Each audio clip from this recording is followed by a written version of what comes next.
जाडोमा ज्यान रनक्क तात्ने कोदोको खोले हाम्रो भान्सामा आइसक्यो है।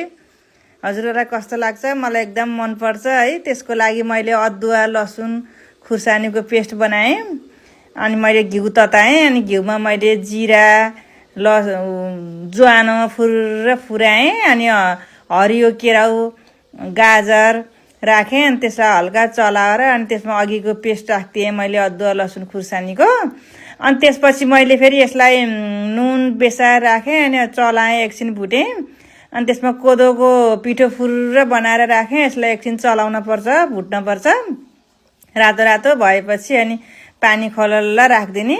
यसमा पानी राख्दा तातो पानी राख्न हुँदैन, पुरै उम्लेर माथि आउँछ। चिसो पानी राख्दा राम्रो हुन्छ। त्यो हुनाले मैले चिसो पानी नै राखेँ। अनि खलल्ल चिसो पानी राखेपछि मजाले चलाउन पर्छ के, तल कराईमा चप्किन्छ नि त। अनि ग्यास सानो गरेर गुद गुद गुद गुद गुद गुद छड्काउने। अनि खरखर खरखर चलाइराख्नु पर्छ के। अनि ग्यास सानो गरेपछि राम्रोसँग पाक्छ नि त। भुट्दैमै पाकिसकेको छ हाम्रो पिठो। पानी राखेर छड्किएपछि अब हाम्रो खोले तयार भइसक्यो।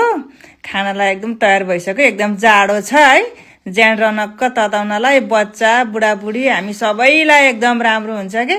ढिँडो खान मन नपर्नेलाई पनि यो खोले चाहिँ सबैजनाले एकदम मन पराउनुहुन्छ। स्वास्थ्यको लागि नि एकदम राम्रो हुन्छ। हजुरहरूले पनि मेरो भिडियो हेरेर बनाउनु होला।